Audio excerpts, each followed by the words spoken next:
Are the lights okay for you? I mean, who knows? I can't. you can't see that. We did it bigger. Okay, doesn't matter. How about if I move it up higher? No, you're good. No, You're good. your lights are fine. You're He's good. got this. I'm talking about her. She's Oh, she's high maintenance, Mel. Whatever. She I is. remember you telling me about that, but Yeah. I'm gonna keep what we You'll together. just wait until the end. You'll understand. Yeah, Uh-huh. I'll talk to you later. Okay, let's go ahead and get started. How do I want to start this? Oh, Scott. Welcome everybody to Raising an Archer, and we have we have a pretty good show coming Yeah, up. I would think say so. We are sitting in the middle of our showroom here at Texas Archery, and we have Mel Nichols, the Mel Nichols, Yes, on the show with absolutely. us. We're really excited about him being on with us. And Who are we? We're nobody. We are Raising an Archer. Okay, you said that part, but what's your name? My name is, see, now you've ruined the whole intro. I got to start again. No, we're going with it. So, hey, this is Scott and Wendi. and we're here with Mel Nichols. Yes, the Mel Nichols. So, Mel. Well, thank you guys for having me on. It's I love watching you guys. I watch them whether it's tournaments or when you're talking to people or anybody, and I hope a lot of people will tune in and maybe learn a little bit or something. Yeah, Or Mel have a is, fun or joke, or they can laugh at me later. that's right. That's It's right. all- Yeah, Mel's one of the ones that will. He responds like he's always like, "Hey, I'm at the Yes. airport checking you guys out. How much longer you're gonna be?" So whenever people have heard me saying, "Hey, Mel, how's it going?" This is Mel. This is Mel Nichols. Yes. So, Mel, thank you for joining us. There's a few things that we wanted to talk about. One of them, I think, is a little different than what we normally talk about. Is how do we help coaches out there? Because you are a coach, Yeah. an archery coach. Yeah. The one thing One that of the top archery coaches. Yeah. And when we talk about, normally when we have these we're saying, how do we improve our youth? How do we get them to Yes. that next level? But I think that having the opportunity to have somebody like you on our show, let's talk more about helping our coaches out there at every level on and what is it? What am I thinking? What I'm trying to say here? What is it that there's some things that you can give us that will help them progress their career as a coach, even if it's a volunteer? Do more. What I feel is very important is when you're coaching an archer, you physically watch him, you see him shoot, and you can see where the arrows hit. Well, to me, I never really care where the arrows hit. I care about what they're doing, how their body is, their muscles are moving. I watch more muscles on archers or shirt vibration or anything than I do really. And I honestly don't care where their arrows hit, because we're going to get their form better. And once they take care of all their process, that's going to be good. So sometimes it's about opening up, getting outside the box, looking at something different. We're not trying to make a cookie cutter everyone's not going to look like Brady or Casey or these top shooters. We can do it in a biomechanical way that will help out each archer to achieve their highest potential. Yeah, Mel takes it to another level. I walk up, everybody's kind of just sitting back and kind of watching. Mel's got like this, all this technology, these cameras like on his archers, and they are analyzing every shot, it looked like. I mean, tell me about that. I know I didn't want to jump into it, but now I want to jump into it. We do. We analyze a lot, especially at the big events. We analyze it a lot. I'm also running notes on my phone. Luckily, we have smartphones now, because I used to handwrite it. Now it goes straight to the web, so I handwrite different notes. We plot arrows too, so we know what's going on. We plot for when we're training. So what you saw there was probably a video. There's one camera on the shooter and one camera on the target. We can see exactly what shot's going on, know what they're doing, and where the arrow hit. If we had a problem, we go back, look at it, fix it that evening, talk about it, be ready to roll the next day. Was it live? Did you have that live too? I have it live to certain members of Team Pineapple that we have, and that's mainly family. Okay, just so that they could Family be a part and of a it. couple of our shooters here in Arizona. Okay, was it? I was just curious if it was if anybody else was watching to help you analyze, or is it No, just that was? I like to watch it when we're done too. So because I've watched it, obviously it was trials, and I've watched it about 3 or 4 times, broke it down, and honestly, throughout that whole time, we had 3 shots that needed work. The rest, we were knocking an arrow and going for another 10.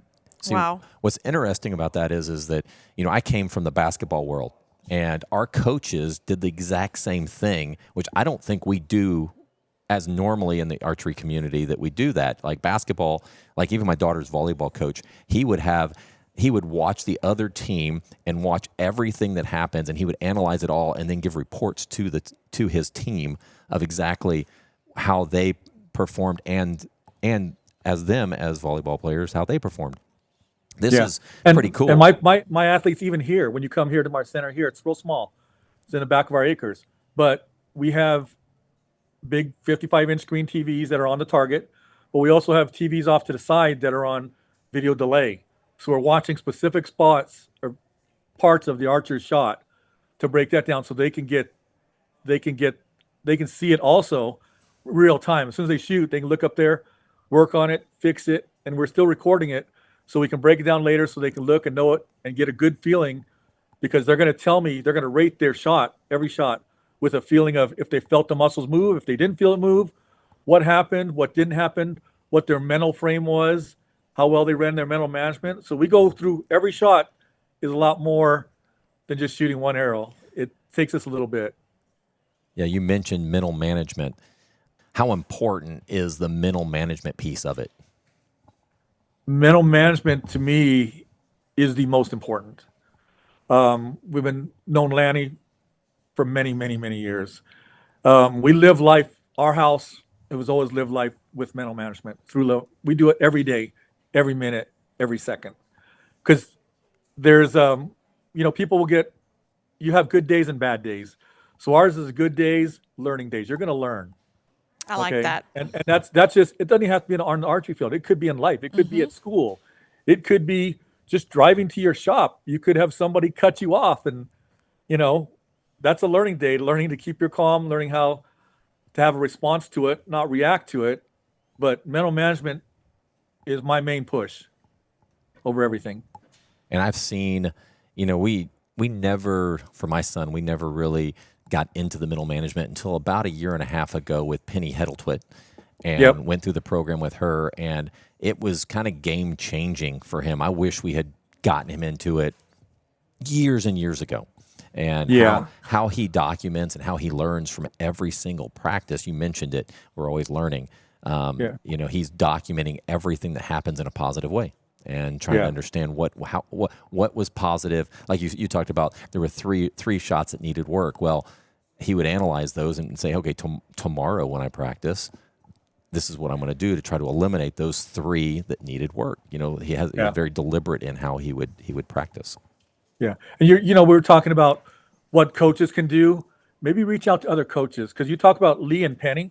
They have been out here a couple times, and they brought their kids out here, but they've come out here, and we did a coaching weekend. And I do that about twice a year out here.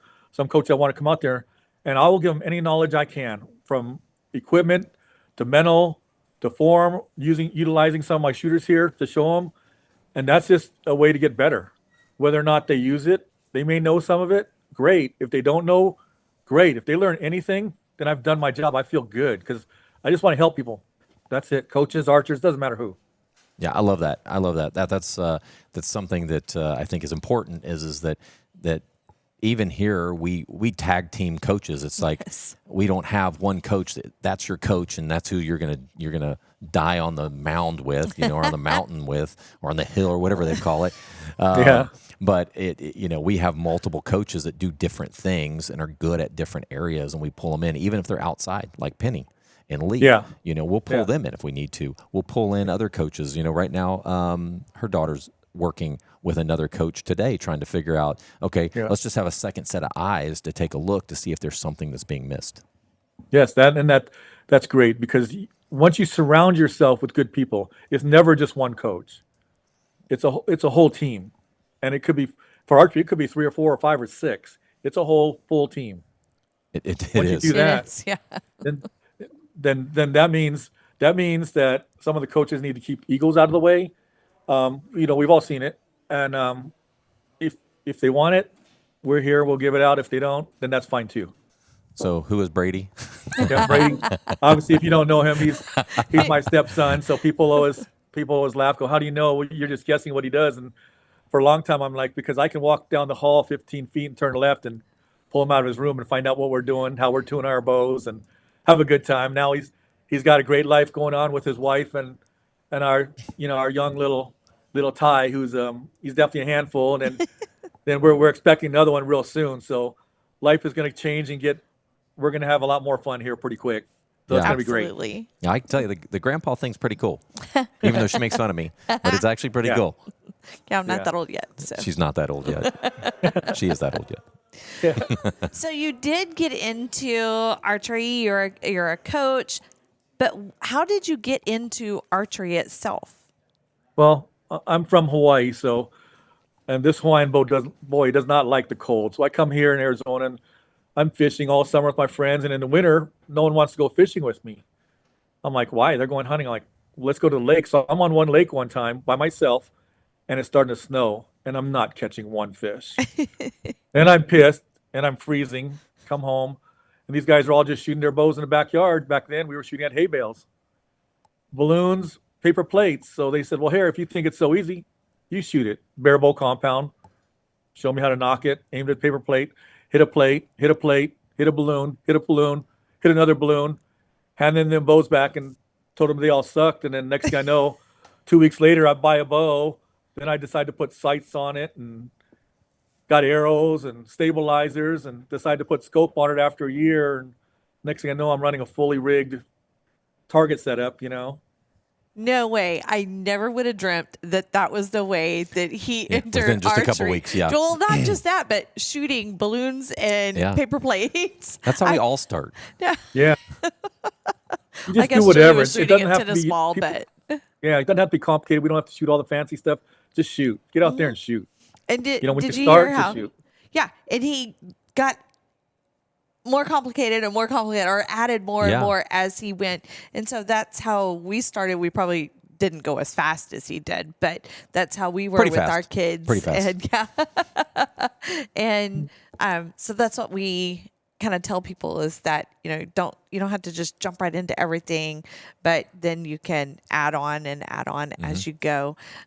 So that was very surprising to me. I don't know. I expected something totally different. Something's earth shattering. Yeah, that's it. When you've got that competitive blood inside of you, things go fast. And then like the backyard, you want to be a backyard world championship, you better learn how to do it fast. And Yeah, you do. that's what I was trying to do. I'm like, I don't even know what I'm doing, but I'm going to beat you guys. That's for sure. That's cool. I love that. Okay, I'm looking over here because I had other questions and you're just like hogging the Sorry. iPad. You could have brought your own notepad. Yes, I normally do, but then I just leave it somewhere. So, all right. Parents that are getting their kids into archery, or their kids, because like in my situation, my kiddo said, I want to do archery. And I'm like, no. Let's do something we know about. Let's do guns. No, I want to do archery. Okay, well, let's do horses. No, I want to do archery. Okay, well, let's just try Horses. robotics. No. Okay, well, maybe we'll even do cooking. Why were you trying to get away from archery? Because I knew nothing about it. I mean, I can cook, I can ride a horse, I can shoot guns, and robotics I didn't know anything about. But I was like, still kind of cool, right? So I knew nothing about it. So what would you tell a parent? How would you encourage parents that might be in that situation?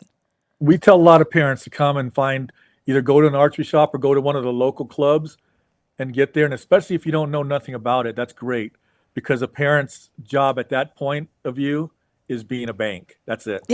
Being a supportive bank and telling them that they love them. He is not lying. That's it. I mean, you go there and you support them. You just let them have fun, because, I mean, every kid's trying it. They're going to learn it. They're not trying to miss a target. So there's no reason to get on them. If they miss the target, hey, we'll get them more arrows. Right. So you just keep going and make sure they're having fun. Bank and cheerleader. Yep. Bank and cheerleader. Well, Evidently, I wasn't a really good. Yeah, because you carry well, all that no, stuff 'cause as a you young can't caddy though in field, but kid. Well, you got a caddy to get the stuff there. but evidently I was not a very good cheerleader. I was probably a pretty good bank, but a good cheerleader, because then you got me into doing other things to keep me away from my kid, I believe. But True Well, see, story. that's when it gets built up more, when you get more into it, you have to know when to let go. We're not living life through the kids. Yeah. And if you do that, I mean, True Ball put a great poster out years ago about my wife talked about helicopter parenting and stuff like that, which is another story. But here's a true story about what you have to do. You have to be supportive, and at the end of the day, tell them you love them, how good they did. Don't even care if they miss the target every time. Just tell them how proud they are because they're having fun. So we go to Brady's first Olympic trials. Okay. So Julie and Brady fly to Georgia. I'm coming the next day. So, okay, so they land there. I have to call Julie up and go, hey, guess what? I just totaled out your car. Okay, I'm fine. What about the car? No, honey, I'm fine. So then I go to Georgia the next day. I go to Georgia. So now we have got a totaled out car here. We go to Georgia. We're shooting. And back then, Brady was shooting a Matthews. It was a brand new one. We knew we had some issues going on. So we started shooting. It's his first one. People are telling him, hey, it takes 3, 4, 5, 6 years to just make your first Olympic team. We're trying to make number one. We're not just trying to make the team. We're trying to make. So we're shooting. And after the first day, I was lucky because my wife was like, what are you doing? Why are you talking to him so much? I'm talking to him every arrow. I'm giving him adjustments every arrow. And I'm like, oh my God, we come all the way over here and we're not even going to have a shot at it. So at that time, she was fairly new into it too. So we sent her 200 yards away to the girls' side of the field. So she didn't get to see her son shoot Olympic trials for the first, probably, I can't remember how many days it was, but after the first day, we saw her at the end of the day when we got back to the vehicle. We had some issues. We fixed it because she's like, why are we going to the hardware shop? I'm like, don't worry about it. Just don't worry about it. Get ready. We'll go do dinner, get rest. We'll be back tomorrow. We had a rough first Olympic trials. Obviously, we made it. But then she learned a lot, which is very good because, we all want the best. We don't want anything to happen bad. But sometimes you get really amped up. Parents will be, So, yeah, I know. I've seen her, but that's another story. But, She's not looking at me. She's looking at you. So Yeah. She'll yell at me later when she watches. No, but they'll, because we always want the best. We want them going. And sometimes you get so amped up that like, well, why didn't they shoot a 10? You come back and you ask them, why'd you miss the 8 or why'd you miss the yellow? That's not the question to ask. The What question is to the- ask there we go. is, do you need water? Do you need food? Are you doing okay? See? That's exactly what I tell Wendi. And lots of times if you ask it too much, they're going to get mad.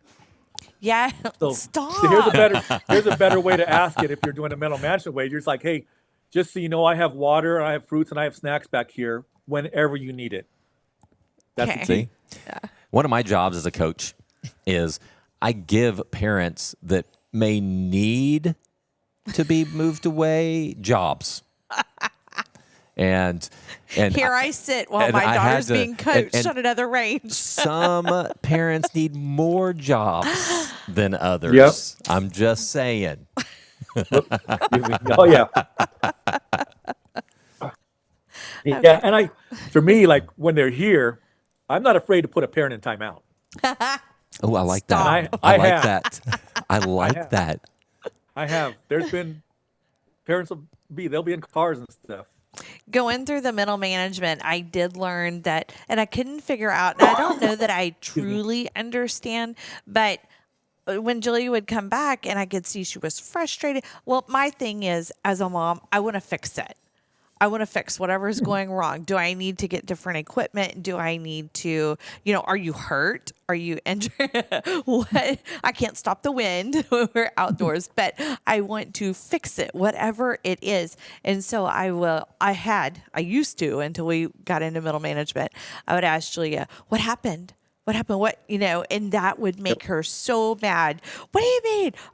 That means my shot was bad. I was like, well, you're coming back frustrated, so I know that something wasn't right. I don't know what it was, but so how can I help? How can I fix it? What can I do? So what do you do And now? I don't do anything. Yeah, I you was do. like, Hey, do you need something to eat? You need something to oh drink? yeah. Now I sit back and I'm like, Walk away. Walk away. away. That is right. Walk away. walk away. Okay. Because I guarantee you, the kids are trying to do their best. You know why the kids turn around lots of times? They want to see you there. They want to see you smiling. They don't want you telling them what they're doing wrong. So sometimes we have to walk away, or sometimes we have to go, just, Yeah. He just smiles. Yeah, good job. Good job. but walk away if you need to. Don't be afraid. I mean, because they're out there and they're going to have fun with their friends. There's still a lot of friends on the line there. They're having fun. Yeah. You know? So that's it. If they need something, I promise you, they will come back and ask you. Yeah, Carson's pretty good with Julia too. She'll, even though the age difference is huge, she'll talk to her and It's not as huge as you think. well, Julia's 15. What is she, 18, 19? I 18. yeah. See, 18. So there's not that So I big a guess that difference. is And she's three. about to I turn guess- 16. Yeah, well, I guess I think high school, college, Julia's just a sophomore in high school. The big thing is because of the college. That's why yeah. everyone. Yep. Yeah. So I appreciate these older archers. Like Liko is top notch as she is. Will always take time for Julia and talk to Julia and everything. So yeah, they do have those friends out there that is amazing. We've talked about that in the archery community, that it's more like a family. One of the archers in Montana just sent a Christmas package to Julia. It's an awesome thing to see. So yeah, they do have their friends, and I like. A lot of times whenever we're at USATs, I don't get to really watch Julia.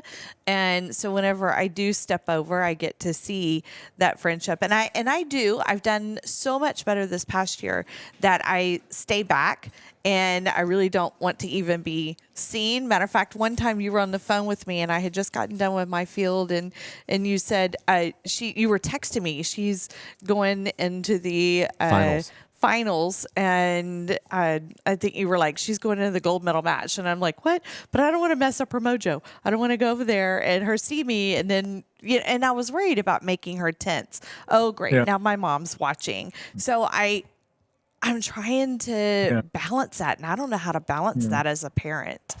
And that's the hard part. It is the balancing. That's a really good point, because just have to come in, act like you're at home, act like you're doing nothing.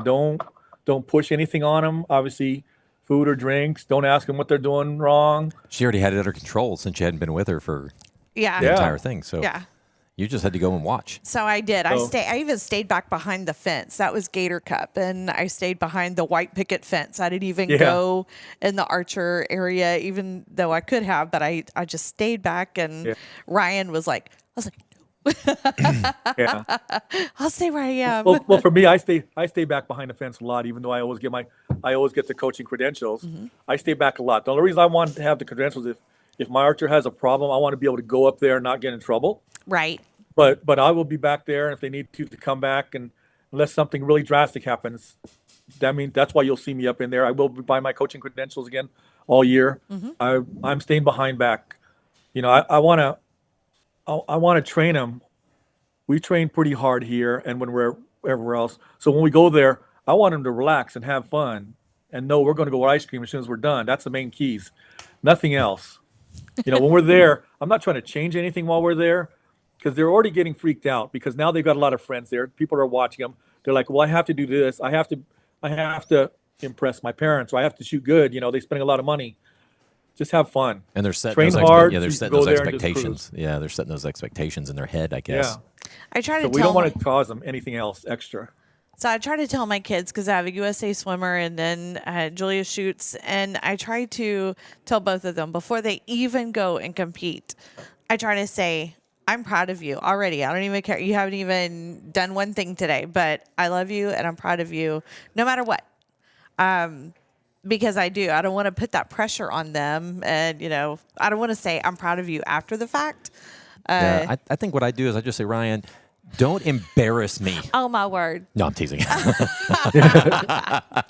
I'm the ice cream person. I am the ice cream person. She is. You're like, no, sprinkles are for winners. And I'm like, no. I was in Ohio and I Sprinkles had are for winners, Mel. I had Ryan with me. She can have ice cream. I had Ryan with me, Ryan and Julia, and you called and you're like, what are y'all doing? And said, well, we're going for ice cream. No, no ice cream. And I'm like, hold on. These guys are done for the weekend. No.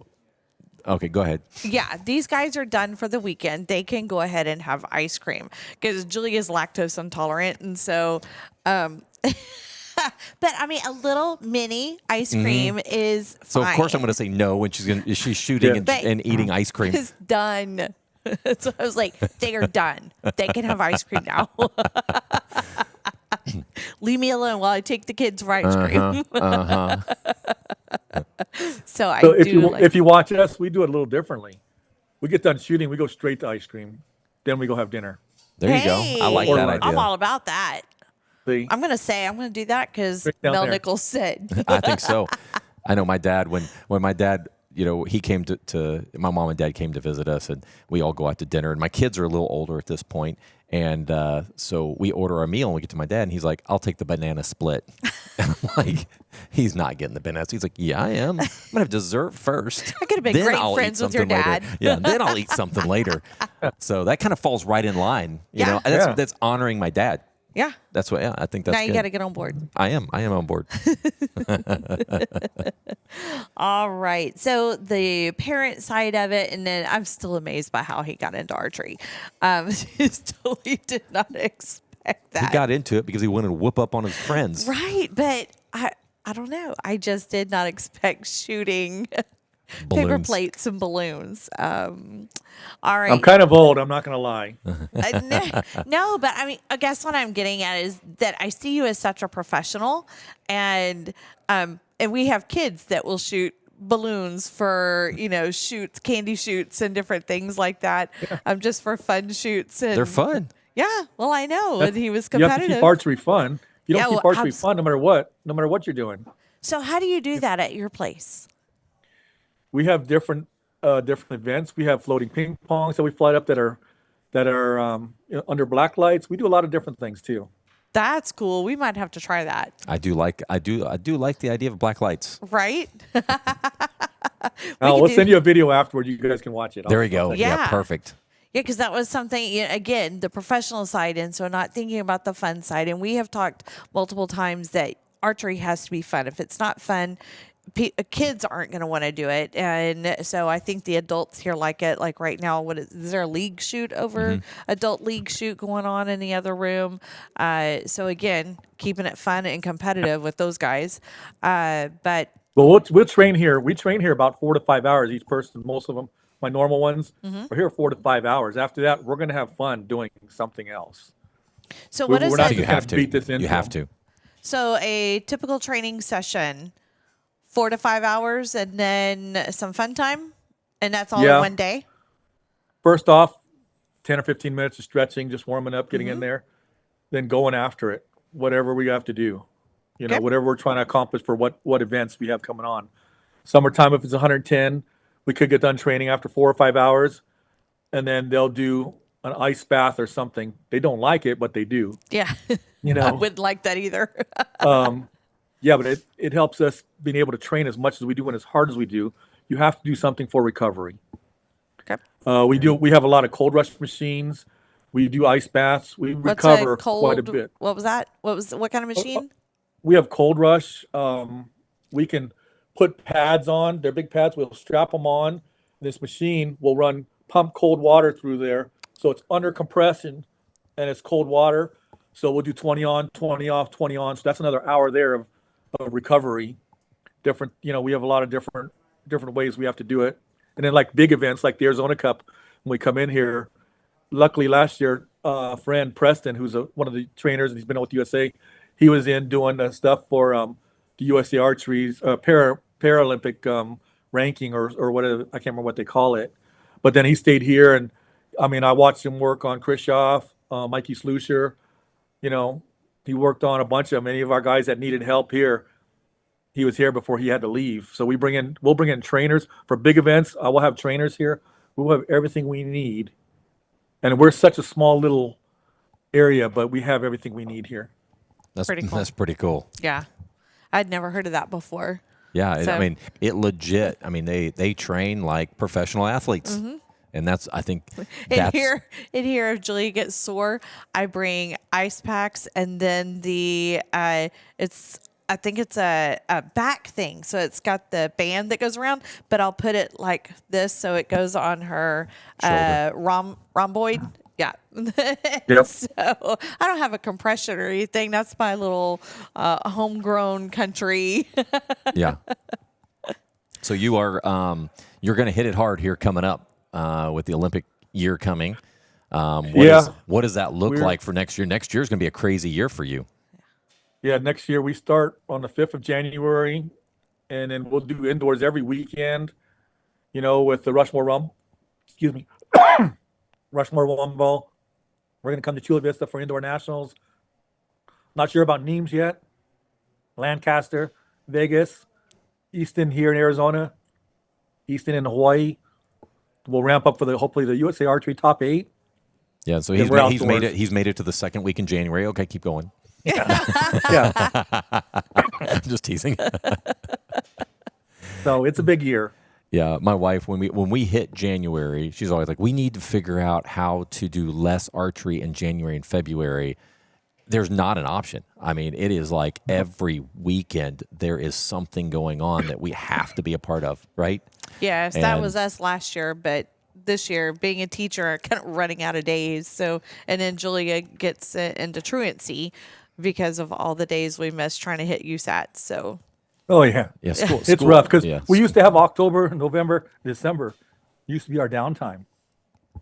Look at all the indoor shoots. I mean, the Taipei Open just finished, and we decided not to go there because it's getting crazy. right. Yeah. And the Berlin Open was this weekend too. So you Wow. can go to either Asia or Europe. And we like these big international shoots because that's where you make your money, and that's where the best in the world is. So you want to compete against the best in the world. Who It's knows? like with Nemes and was it Nemes, Lancaster, and Vegas? I mean, that's 3 weeks. Yeah, but we do that a lot. And Nemes is such a phenomenal shoot. They put on there. The host people are phenomenal. The fans over there are so amazing. I've heard it's it's worth going. I hear It's the Vegas of Europe. Oh, really? It is super cool. I mean, that's where you want to go. You Wow. want to make sure you schedule a time to one of the years to go over there. And you'll be thanking me. I promise you. It's on my bucket list. Well, I think it's on mine now. Yeah, you're not going to go wrong there. Yeah. So Julie stays in it long enough that I can make that trip. Yeah, we've done the Lancaster, we've done the Vegas thing, and that's a long couple weeks of archery, but probably some of the most fun 2 weeks that you'll have. Yeah. Because even like we went from Lancaster to Vegas. We got there early. We went to the little archery shop there, and we're running into every pro that there is because they're all there early and they're in there practicing. And so it was kind of a cool experience. That's where I got to meet Braden Gillentine and became friends with Braden, or Braden. Like, There you go again with he got me names. screwed up with Brady and Brady. Whatever. He's so bad with names. I am really bad with names. So it was really a cool experience because you got to really get into the mix and get to know all these people and how they work because they're not messing around. They show up. It is a business. They're not showing up just for fun. They're showing up to win. Yeah. And it was kind of cool to see how they, every day we were there, they were there. Oh yeah, they're traveling that much, spending that much of their money for a living. You talk about trying to be professional. We're trying to be as professional as we can get. I mean, Korea has 39 professional teams. Let's try to get something going in the U.S. and make it there. And that's what I'm doing my best right now. That's one of my goals. 39 professional teams. Teams, not archers, but teams. Yeah, but if you look at it, Hyundai Mobis, the men are sponsored by Hyundai Steel. These are big companies that own these teams. They have archery teams and they have golf teams. So those two sports are so big there. It's a no joke over there. Yeah, it really is different. When Ryan went to the World Championship, he's talking to some of the archers there, and ours is all self-funded, and theirs is not. Yeah, they're there to these kids. I mean, they're kids, and they're there to do one thing, is to win, and the country is supporting them to do it. We spoke to a young archer recently. I think it was Matthew Parmenter that said that would be the way to increase and grow archery is to have these, to have funding to get to all of the places instead of being self-funded. Yeah. But one thing you got to realize, I have a lot of friends in Korea. I've been dealing with a lot of their athletes for quite a while. I mean, they sent some archers here to learn compound right off the bat, way back in the, when they first started. But Soche Wan is one of my good friends. She's on Honey Mobis team over there. But last year I was talking to her, and you got to realize these people that's their job. So she was able to go home for 24 hours. That's it. Otherwise, Wow. you're gonna miss birthdays. You're Oh, gonna yeah. miss a lot of things. So you have to give up to be a professional. It's a lot different than what we do here, but they will treat you like professionals, and you're gonna be, in Korea, you are the LeBrons, the Kobe's, the Michael Jordans. You're all the top stars. You're the rock stars. Yeah. But you're gonna give up a lot to get to that level. But they're making a lot. They pay a lot, and they're treated like gods and goddesses over there. Wow. So with we've talked a lot about coaching and things like that, but what is it? We talk about that high level coaching that you're doing. What would be your recommendation for a coach that's just coming in, maybe even starting a small team? What kind of approach would you take in doing that? I mean, what would be some of the most important things that you would need to focus on when doing that? I know fun is one of them. He's mentioned fun. Yeah. He's mentioned fun more than he said anything else, which is really cool. I've got a friend who I met last year in Vegas. She's in the Dallas area. She's running it, trying to do it like this, and she's got a lot of very young archers. But she's also educating herself too by asking questions, reaching out. She'll reach out to me, and I'm sure she talked to other coaches different ways. So it's like, you know what? If you're at events, watch what coaches are doing with their athletes at events. See what you like and see what you don't like, because you're going to get a lot of don't likes, I promise you. But you have to see what's working and what's going to get the best out of your archers, what's going to keep them having fun. Then when you're done, come back, because like all the young archers, your job as a coach will start when they leave. That's when all your work starts, because you have to figure out what you're going to do to make them happy, make them a better archer, make sure their skills increase, and make sure their parents are going to be happy by doing all this stuff. So you have a lot more to do. So just look out there, reach out to any coaches that will give you advice and help out, or reach out to me. I don't care. I'll take phone calls 24 hours a day. I take phone messages 24 hours a day, from around the world. So that's easy. I think But that's just learn from what you're seeing as another coach, but learn from other sports also. that's interesting. Yeah. Like what kind of sports? Mine is like, I've watched some. I mean, if you watch like college basketball and college football, you'll see stuff that are people that are interacting with some of their athletes, and who's getting the most out of them and why they're getting the most out of them. No matter what age, you're still going to give them all the respect they deserve, no matter what, because everyone's still a human. So you have to look at all these different sports, and that'll help out some. But reach out to the archery community. We have a lot of great coaches here. I know anybody will be. I'd hope they would be willing to help out a new coach. And I think that's important. The one thing I have learned is I'm not shy. I'll talk to anybody. I mean, I came right up to you and talked to you, and now I'm texting you back and forth. But I'm always amazed at it doesn't matter who it is. I saw a top archer at Lancaster, and the mom was over there. I just went over there and started talking to her on how they practice, who's the coach, all that stuff. And that's how I found Penny Heddletwit, and I would have never had any idea who she was. And that's how I got her. I got her number. I literally texted her that day and said, hey, I want to talk, and she called me right away. Like you said, a lot of the community is very open to just even a nobody like me, just texting them saying, hey, I would like to talk to you about mental management. And she called me right away. So it's really, that's what I love about this community is most everyone is willing to step in and help, no matter who it is. And I like that. I think that's important. That's the only way the sport is going to continue to grow. I know in our area we were so afraid that it was going to die out because of COVID, and you had to have. You could limit everything. Everything had to be limited. So 6 foot distance. So it's every other lane. Then shops were, not feeling it. But down here, it just boomed. since it then. did. It's like no one could do anything else but shoot. So, Yeah. Yeah. but to continue that momentum, if coaches aren't willing to talk to each other and help them, then that's going to help grow the archers themselves. Then that's going to help grow the sport. And that's what we want. I mean, of course, we want hunters in and, getting bows and doing things like that, going and shooting Yeah. plates and balloons. My family doesn't hunt with archery, but we compete. And to continue, she just wants to keep going and going.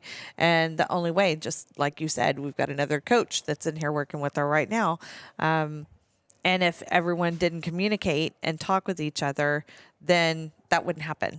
We'd just be stuck, and then she'd probably get, Yeah. I don't want to do it anymore. And there goes another archer. Yep. But Well, Yeah. one other thing I was going to talk about, just mental management. I know that you had mentioned, like, we were trying to schedule this, and you were like, "Hey, I've got mental management training right now, and then we'll jump on a call." Tell me, just high level. We talked a little bit about mental management. Let's kind of we'll close this podcast out on mental management, because I think Yeah. that you had mentioned at the beginning probably the most important piece. Yeah, and it is. And this gentleman that's here, he's from Hawaii, so we're just going over it. That's one of the things he's been really missing. And he's a senior shooter, recurve shooter, shooting phenomenal. But we can take him over the top. He wants to shoot. He tells me this year he's going to shoot, I think he's 72, 73 maybe. I'm not sure. He wants to shoot 70 meters, not 60. So he's going to shoot with The big boys. he says Wow. he wants, at Utah last year, we were indoor nationals. He shot on Brady's target there, you know. So he's like, I want to just shoot 70 meters. I want to shoot there. I want to try to make the USAT team. I'm like, I like that. Yeah. I'm going to give him everything I can, and we're just going to try. People are going to, say it's stupid. People can do whatever they want to. I don't care. Yeah. I'm going to give this guy, he's coming here from Hawaii. He comes in from Hawaii every other month, spends 2 or 3 days. We're on a 3-day mental management, so it's pretty pricey, obviously, but we're getting a lot out of it. And we started early, and we're going to start early tomorrow. And then we're going to start early Wednesday, and we'll go long Wednesday. He'll go until my club comes in Wednesday afternoon or evening. And we're going to go. Then I have Carson, who we've got to do a lot of tuning coming in. But in Thursday afternoon, we would do afternoon mental management with her, just to make sure. We need to make sure it's like a refresher. Everyone needs a refresher. Oh, yes. It's always good, but and I call it a refresher, but it could be whatever you want to. But it's truly a refresher to make sure. I don't care if they hear me say it 1,000 times. I'm going to say it 1,001 times, 1,002 times, because that'll get the point across. And we're going to go, and our goal is to win. And that you mentioned mental management. The one thing that I just heard was, this is not me working with somebody or you working with somebody for an hour on mental management. It is a program that you go through, and it builds off of that, right? Yeah, I started it as a long 1 day, and I realized I can give them more for the price. So we did that to a 2-day. It's technically a 2-day now, but it's 10 hours a day. Yeah, it's And intense. that's Yeah. I've incorporated a lot of practical. So we're walking straight from where I'm at right now. Literally, if I go 6 feet left, we're on a shooting lane outside. We're going to shoot. We're going to go back and forth. We're going to learn exactly. And even if you know it, we're going to do it again and again until we can get it, duplicating it. Because mental management, that's the only thing that you have that's constant is your mental game. That is the only thing. Because people say, oh, yeah, I can do it indoors or outdoors. Well, outdoors, Mother Nature comes into effect. That's right. There's a lot differently, but you could still run your same program as you are indoors, when you might just have to worry about the air conditioning or the heater coming on. So mental management is such a good program. I mean, I use it in golf. Obviously, a lot of golfers are using it, but it is so good with golf. The same way it is with archery. Once you learn that, you'll realize why. Most people are winning. If you look at any sport, we're going to take archery. That 1 through 5% of the people that are winning are all the same people. We pretty much the same names, the same classes. Then you've got 6 through 10. 6 through 10 they're okay. They're running the same equipment and they're training the same amount as 1 through 5, but they're not winning. They may make a podium maybe once. Then you've got 11 through 100. who want to win. They're going to tell you they're going to win. They don't know what they're doing. So we're gonna help them guys get up to maybe 6 through 10. So the 6 through 10, who's training the same amount as all the top guys, who's got the same equipment, the same arrow, the same tab, same everything, but they're not winning. Why? It's because they're thinking differently. They're not thinking properly. They're not running a mental program. So once you run that mental program, then things could change. A light could go on, but it's not a switch. You can't learn it in an hour. Sometimes it takes, to truly run it, you're gonna have to change. You're gonna want to change, and then that could take time. Yeah, but it'll be well worth it, because I don't know anybody who has complained about mental management program. Yeah, I do believe that's the difference. That is the difference between the winners and the losers, right? And Right. Who's gonna? I mean, it The really people comes that down are to- learning a lot. Yeah. The ones that are learning the being students of the game, and Yeah. part of that is the mental management. Yeah, and that's the difference between people saying, "Well, I wish I could win," compared to my people. It's like me to win. Yep. That's the difference. It's like Only me to win. That's I've heard Ryan say that several times, and I know where that comes from. You got to protect yourself at all times, 24 hours a day, and that's protecting your self-image right there. Yep. Well, Mel, I great podcast. Thank you so much. Thank you for joining, and I know that you said you have archers in there shooting. I know you're busy. We really appreciate you jumping on this call with us. It's only 6 o'clock, so we have another couple hours of shooting right now. Yeah. Wow. We're going to go till 10 tonight. Yeah, you're welcome. We gave you a little break. No, I think you just made sure my 10 o'clock stopped. That means I've got to work till about 1 or 2. Yeah, thank you very much. You're welcome. That's a deer hunt and a hog hunt. I'm sorry, Mel. I appreciate you. No, we're good. We're done for the day. Actually, before I walk in the house, I have a golf green and pitching green between here and the house. I'm going to pitch about 10 or 15 balls, get my stroke going, then I'm going to go in the house. There you go. Right. There you go.